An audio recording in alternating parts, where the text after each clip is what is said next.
They called it the arena, but to those who stepped into its heart, it was something else entirely.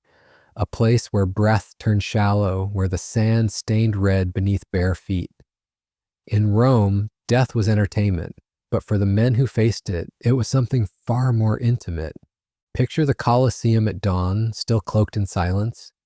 The city sleeps, but inside the holding cells below the arena, someone is awake. A gladiator, not a faceless fighter, but a man with a name. Muscles tense, heart steady, a former soldier perhaps, or a slave bought from the edge of the empire, his past stolen, his future uncertain. He sits in the dim torchlight, sharpening a blade he may never live to use. Around him, the low breaths of others, men who will cheer or bleed beside him. Each carries a story, a reason to fight. Some seek fame, others freedom, but a few, just a few, burn with something more dangerous. Revenge. These were the gladiators who defied not only their fate, but the emperors who ruled them. Rome expected blood, the crowd demanded it, but some refused to die quietly. Their stories, whispered in taverns and scribbled in the margins of scrolls, are more than myth. They are warnings, echoes, symbols of something even Rome could not fully tame. Their names are barely whispered in the histories, but their stories echo louder than the roar of the crowd. And so tonight we begin to tell them, slowly, gently, as if brushing sand from a buried relic. We begin with one of the first, Spiculus, the emperor's favorite. They say Spiculus wasn't born for the arena. He was made for it. Tall, composed, and devastating with the blade, Spiculus rose through the ranks not just with skill, but with presence. The crowd loved him, and more dangerously, so did the emperor. Nero, the ruler with music in his heart and fire in his eyes, watched Spiculus not as a man watches a fighter, but as a god might observe a comet. Brilliant, rare, burning too fast. He gave Spiculus gold, a palace, servants, fame that stretched beyond the sand. Where others bled and died for the roar of the crowd, Spiculus dined with senators, his name inked in songs and whispers. In a Rome where gladiators were less than men, Spiculus was a symbol of power, of favor, of what could be won if you caught the emperor's eye. But favor with Nero was a fragile thing, as fragile as the mind of the man who gave it. When Nero's empire began to crumble, when fires burned and knives gathered in the dark, it was not generals he called upon in his final hour. It was Spiculus. He begged the gladiator to end his life for him, quickly, cleanly, before the mob or senate could reach him. And yet, Spiculus never came. Whether he refused, fled, or simply could not reach Nero in time, history is quiet. But the message was loud enough. No man, not even a god emperor, commands a gladiator's blade forever. Spiculus disappeared soon after. Some say he took his own life. Others believe he vanished into the provinces, his fame traded for shadows. But in the silence left behind, the empire learned this. Not even the emperor's favorite could be owned forever. And somewhere beyond the politics and poison, perhaps Spiculus lived out his final days in peace. A man who once stood in the heart of death and walked away. In the world of the arena, few were more feared than the beasts. Lions, leopards, bears, starved and driven mad before battle. Men trembled before them. Most didn't last a minute, but one man walked into the arena with nothing but a spear and left behind a trail of silence. Carpophorus. He was no ordinary gladiator. He was a bestiarius, trained to kill animals, not men. Yet he killed so well and so often that even emperors leaned forward when he took the sands. They say Carpophorus once killed 20 wild animals in a single performance. A lion, a bear, a panther, a boar. The crowd wept and screamed, not for pity, but for awe. He became the centerpiece of festivals. The finale, a man who made gods out of blood. But Carpophorus was not a showman. He was a killer tired of killing. When summoned again for one of Rome's grandest games, ordered to face death once more for the crowd's delight, Carpophorus vanished. Some say he slipped away in the night. Others believe he faked injury or bribed guards.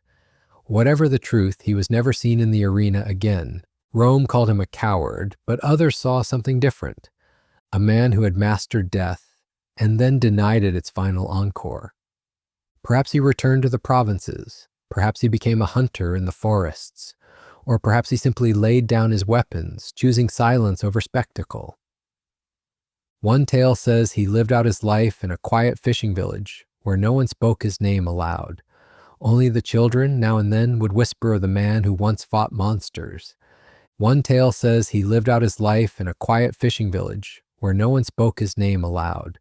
Only the children now and then would whisper of the man who once fought monsters. And maybe, just maybe, those children grew up and remembered his story.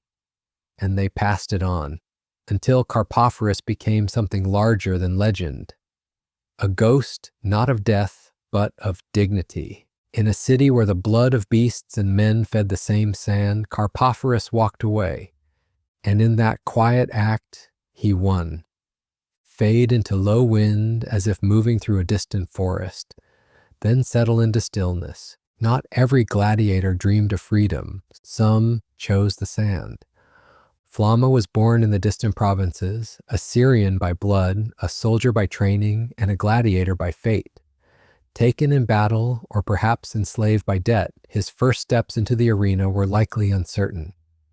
But once the blood spilled, Flama found something he never had before. Purpose. He fought with a curved blade, the Sika, and a shield that gleamed in the sun. Match after match, he survived. More than survived, he dominated.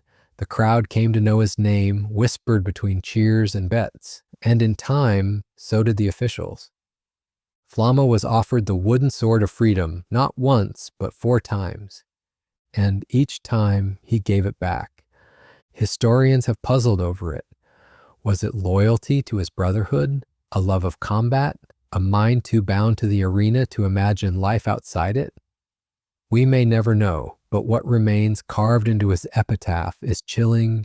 Flama, secutor, lived 30 years, fought 34 times, won 21, freed 4 times. Refused. Refused. The word echoes through time louder than applause. It speaks of a man who was given escape and chose the fire, again and again. Some say he was cursed. Others say he knew freedom would never last. That outside the arena, his name was nothing. Inside it, he was immortal. Others whisper that he feared peace, that the silence of ordinary life felt more suffocating than the clash of steel. When Flama finally fell, it wasn't to chains, but to a worthy blade.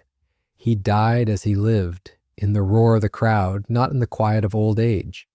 And in his refusal, he became something rare in Rome, a gladiator who mastered not just death, but choice. Some names are too large for history to contain. Spartacus was one of them. He wasn't born to rebellion. He was a Thracian soldier, captured, enslaved, and sold into the brutal world of the gladiator school in Capua. There, under the lash and chain, he trained for death. But Spartacus did not die. He remembered the sword. He remembered freedom. And in the depths of the arena, surrounded by men who had nothing left to lose, he found something extraordinary: loyalty, fury, and the will to rise. In the dead of night, armed with stolen kitchen knives and crude weapons, Spartacus and around 70 fellow gladiators broke free. They escaped into the hills, and what began as a flight for survival became a revolution. They gathered slaves, farmers, deserters. Thousands joined them. Rome laughed at first, but Spartacus didn't just flee. He outwitted. He outfought. His army swelled to over 70,000, and for 2 years he humiliated Rome's finest commanders. He wasn't fighting for fame. He didn't want to rule. All he wanted was to go home, but Rome could not allow that. Not from a slave, not from a gladiator. Eventually, the weight of the empire crashed down upon him. The final battle was brutal, and Spartacus was never found. His body lost among the fallen, but his legacy never faded. Rome crucified over 6,000 of his followers along the Appian Way, a warning carved into flesh. But even then, whispers of Spartacus lived on, not as a slave, not as a fighter, as a symbol, a man who rose from the blood-soaked sand and said no to an empire. And long after the arenas crumbled, long after the emperors were dust, his name still burns, not in marble, not in scrolls, but in the silent spaces where freedom is remembered and where every story of defiance begins again. Thank you for joining us in this journey through the legends of those who defied emperors and shaped the soul of ancient Rome. If you enjoyed this story, please consider giving the video a like. It helps more than you know.